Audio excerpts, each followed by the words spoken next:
What would you know of the way?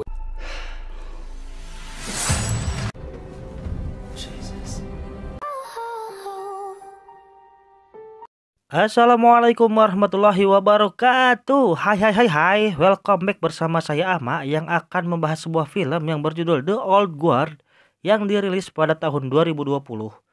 Film ini disutradarai oleh Teh Gina dan dibintangi oleh artis senior kawakan asal Afrika Selatan yaitu Charlize Theron. Oke, langsung saja ke video ceritanya. Let's go.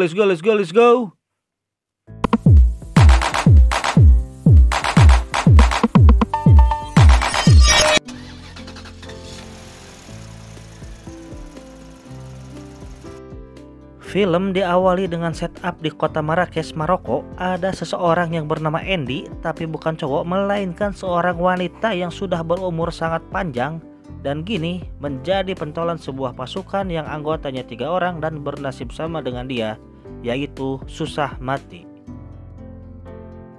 Jadi Andy sama pasukannya itu kayak dapat anugerah lah, kalau luka langsung sembuh lagi tanpa harus ke dokter.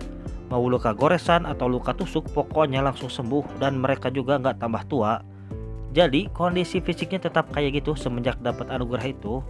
Walaupun luka bisa sembuh, tapi rasa sakit sih masih terasa gitu. Apalagi sakit hati lah. Andy yang sedang berjalan dihampiri oleh salah satu rekannya yang bernama Booker. Booker sendiri datang untuk menjemput Andy dan mengantarkannya ke hotel yang dimana sudah ada 2 orang anggotanya menunggu di sana. Dalam perjalanan, Booker pun menjelaskan bahwa mereka mendapatkan orderan khusus dari mantan anggota CIA yang bernama James Copley untuk membebaskan tawanan atau sandera di daerah Sudan Selatan. Setibanya di hotel, Andy pun bertemu dengan Joe dan Nikki yang sudah lama menunggu. Mereka pun akhirnya melepaskan rasa kangen dengan cara berpelukan karena udah 1 tahun mereka pisah. Jadi kayaknya setelah misi terakhir mereka berpencar untuk menghilangkan jejak gitu. Andy pun dijadikan ajang taruhan oleh ketiga rekannya. Andy diharuskan menjawab rasa, bahan, dan asal kue yang diberikan oleh Nikki. Dan pemenangnya adalah Booker karena Andy berhasil menjawab rasa, bahan, dan asal kue tersebut. Setelah istirahat sejenak, Booker dan Andy pun bertemu dengan Pak Copley di sebuah pasar, sedangkan Joe dan Nikki mengawasi dari kejauhan. Pak Copley pun bercerita bahwa di barat daya Juba ada sebuah sekolah yang diserang oleh milisi, membunuh para guru dan menculik 17 siswa yang masih SD. Tak lama setelah pertemuan itu, mereka pun berangkat menggunakan helikopter dengan membawa senjata lengkap. Malam pun tiba. Dengan skill ala militer, mereka pun menyelinap dan berhasil melumpuhkan beberapa prajurit yang sedang berjaga. Setibanya di ruangan yang dimaksud, mereka pun terkejut karena tak ada satupun orang di sana. Kemudian, lampu pun menyala dan mereka pun ditembaki secara brutal.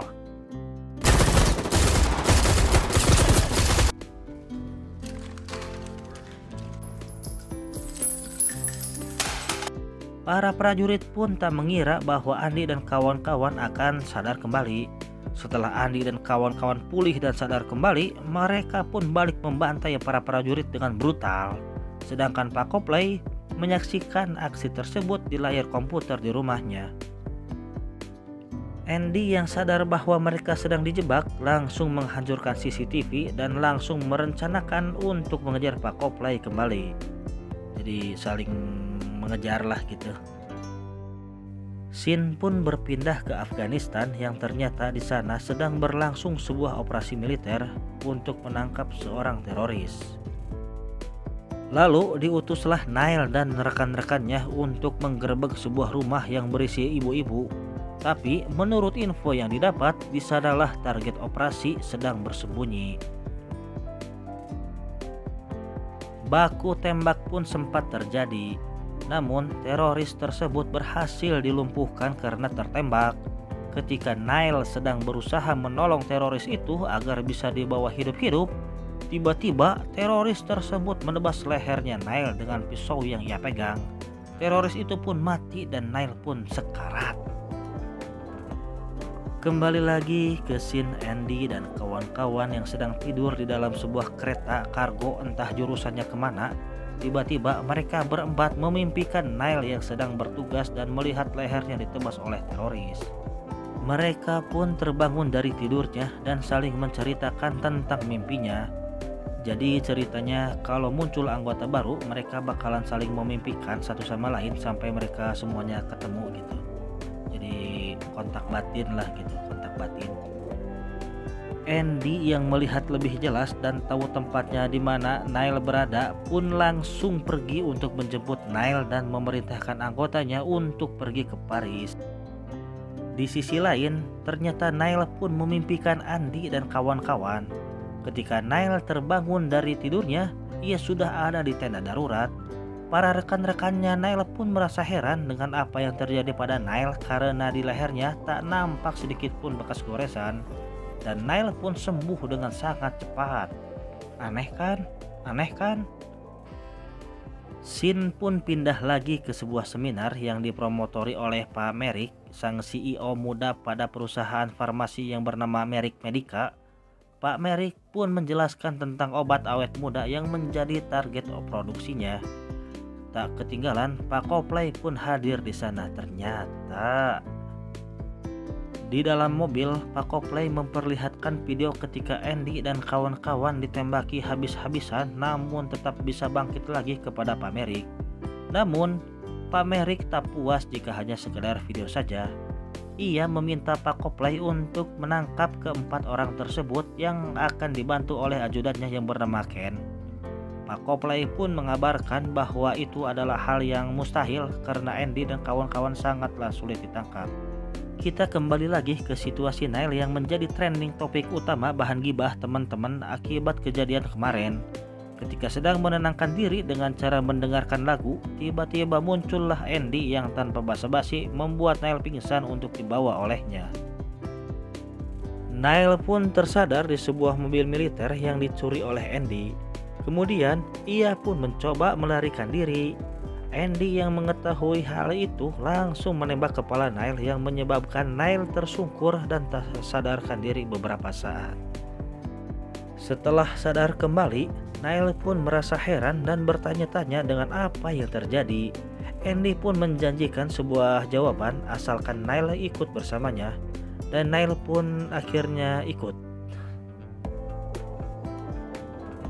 Ketika dalam pesawat menuju Paris, Andy pun menjelaskan bahwa ada 3 orang lagi yang bernasib sama seperti Nail dan Andy pun tak tahu kenapa hal ini terjadi terhadap dirinya. Jadi tiba-tiba ada aja gitu. Nail yang tak mau diajak ke Paris pun akhirnya bertarung dengan Andy. Andy pun sampai harus mematahkan tangan dan kakinya Nail. Nail pun yang secara nyata dan sadar tanpa pengaruh alkohol pun merasa heran melihat lukanya sembuh dengan cepat tanpa harus ke dokter. Akhirnya, Nail pun mau ikut bersama Andy untuk bertemu dengan yang lainnya. Andy dan Nail pun tiba di Prancis dan bertemulah mereka dengan yang lainnya. Joe dan Nicky pun menjelaskan bahwa mereka berdua bertemu pada saat Perang Salib dan Booker yang terakhir ditemukan pada saat tahun 1812. Berarti jarak dari ditemukannya Booker ke Nail itu kurang lebih 200 tahunan lah. Di sini terkuak fakta bahwa Andy lah yang paling tua umurnya sampai dia sendiri nggak tahu dengan umurnya sendiri. Andy pun menjelaskan bahwa sebenarnya mereka nggak abadi. Karena dulu pernah ada rekannya Andy yang sama seperti Andy kemudian meninggal karena lukanya nggak kembali sembuh gitu. Bukannya abadi tapi yang maha kuasa aja belum mencabut nyawa mereka. Ketika Andy dan kawan-kawan sedang tertidur, tiba-tiba Nail terbangun karena mimpi buruk. Nicky pun meminta agar Nail menceritakan mimpinya itu. Kemudian Nail pun menceritakan bahwa tadi ia bermimpi melihat seorang wanita yang dimasukkan ke dalam peti besi dan dilemparkan ke laut. Joe dan Nicky pun menceritakan bahwa itu adalah Queen, manusia abadi yang pertama kali ditemukan oleh Andy sebelum Joe dan Nicky. Dulu Andy dan Queen ditangkap karena dituduh penyihir, dan tuduhan itu terbukti karena keduanya sangat susah mati walaupun sudah dihukum mati berkali-kali. Queen pun akhirnya dipisahkan dari Andy karena dianggap terlalu kuat jika mereka bersama. Queen pun dimasukkan ke dalam peti besi dan dilemparkan ke lautan. Setelah Andy berhasil kabur dan bertemu dengan Joe dan Nikki, mereka mencari keberadaan Queen selama puluhan tahun namun hasilnya tetap nihil. Hal inilah yang menyebabkan Andy menyesal dan menyalahkan dirinya sampai sekarang. Mendengar cerita dari Joe dan Nikki membuat Niall merasa tak tenang karena harus hidup dalam perburuan orang lain. Niall pun pergi keluar untuk menenangkan diri, kemudian disusul oleh Andy. Ketika Andy dan Niall sedang ngobrol santai, tiba-tiba terdengarlah suatu ledakan granat dari arah dalam rumah. Andy dan Niall pun sesegera mungkin memeriksanya ke dalam. Alangkah kagetnya Niall yang melihat Booker yang sangat hancur di bagian perut karena ledakan tersebut, namun kembali sembuh secara perlahan. Bukan ajaib. Booker pun menceritakan kepada Andy bahwa mereka disergap oleh sekelompok pasukan menggunakan granat yang membuat Booker tak sadarkan diri dan membuat Joe dan Nikki menghilang. Andy yang sadar bahwa ini adalah perbuatan dari Pak Copley langsung memeriksa keadaan sekitar, sedangkan Niall menjaga Booker yang sedang dalam proses penyembuhan. Andy pun yang melihat para pasukan tersebut sedang mencari dirinya, langsung menyerang terlebih dahulu dan membunuh seluruh pasukan tersebut yang membuat Pak Copley pun kabur karena ketakutan. Dirasa sudah aman, Niall dan Booker pun pergi bersama Andy dari tempat itu. Di sisi lain, ternyata ada Joe dan Nikki yang tertangkap dengan kondisi tangan diborgol. Ia dinaikkan ke sebuah pesawat untuk dibawa ke laboratorium milik Pak Merrick oleh Pak Copley. Andy pun membawa Niall dan Booker ke sebuah tempat persembunyiannya yang lain untuk beristirahat dan bersembunyi sambil melacak keberadaan Pak Copley yang sudah menangkap Joe dan Nikki. Tanpa terduga, Andy melihat pundaknya berdarah akibat mendapat tusukan ketika bertarung melawan prajurit yang menyergapnya itu. Tanpa banyak mengeluh, selayaknya wanita pada umumnya, Andy pun pergi ke sebuah minimarket untuk membeli perban dan obat-obatan agar bisa mengobati lukanya. Andy pun sadar bahwa ia tak abadi lagi dan ajalnya pun sudah dekat. Kembali lagi ke laboratoriumnya Pak Merrick yang di sana ada Pak Copley menyaksikan dengan mata kepalanya sendiri tanpa sensor Joe dan Nikki diambil organnya sedikit demi sedikit tanpa dibius terlebih dahulu, yang tentu saja membuat mereka kesakitan. Pak Copley pun protes kepada Pak Merrick bahwa perjanjian awal adalah hanya untuk sains dan tak lebih dari itu. Namun Pak Merrick sangat tak peduli karena yang ada di pikirannya adalah uang dan piala Nobel. Booker pun berhasil melacak keberadaannya Pak Copley dan Andy pun sesegera mungkin pergi ke tempat yang dimaksud. Setelah sampai di depan rumahnya Pak Copley, Niall tak mau ikut bersama Andy lagi karena ia menganggap Andy dan kawan-kawan adalah kelompok berbahaya setelah melihat kejadian pembantaian para prajurit di Prancis. Selain itu, ia juga ingin bersama keluarganya untuk beberapa tahun ke depan. Niall pun pergi ke stasiun sendirian. Pak Copley pun dihampiri oleh Andy dan Booker di ruangannya. Namun tiba-tiba Booker menembak Andy tanpa tahu kalau Andy sudah menjadi manusia normal pada umumnya. Ternyata Booker lah yang bekerja sama dengan Pak Copley karena dia ingin tahu apa yang terjadi pada kehidupannya. Jadi heran gitu, kenapa bisa cepat sembuh gitu kalau luka. Pak Copley pun menjelaskan bahwa setelah istrinya mati, ia meneliti dan mencari tahu tentang Andy selama bertahun-tahun. Booker pun kaget karena melihat Andy yang terus berdarah. Tak lama kemudian datanglah Pak Merrick bersama rombongannya untuk membawa Andy dan Booker. Hal inilah yang membuat Pak Copley merasa menyesal karena Pak Merrick telah membohonginya tentang riset sains itu. Niall pun kembali lagi ke rumahnya Pak Copley karena merasa janggal dengan senjata yang diberikan oleh Andy padanya. Di rumah Pak Copley, Niall pun menanyakan kemana perginya Andy dan apa yang terjadi padanya. Pak Copley pun menceritakan semua kebaikan Andy dan kawan-kawan pada masa lampau hingga saat ini.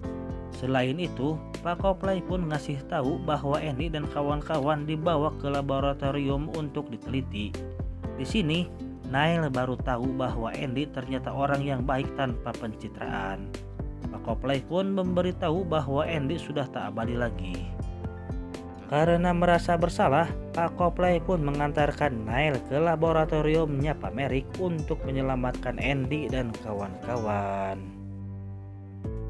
Akhirnya, Neil pun berhasil menemukan Andy yang sedang terikat di dalam lab. Setelah melepaskan semua ikatannya, Andy dan kawan-kawan pun kini yang akan memburu Pak Merrick. Dengan skill ala militer yang sudah biasa mereka lakukan selama ratusan tahun, perburuan pun dimulai. Enough of this shit.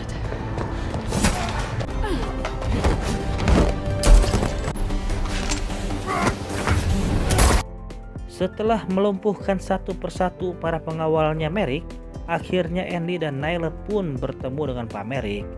Pak Merrick pun diajak terjun bebas oleh Neil sehingga menyebabkan Pak Merrick meninggal di tempat saat itu juga. Setelah Neil berhasil pulih, mereka pun segera pergi dari tempat itu.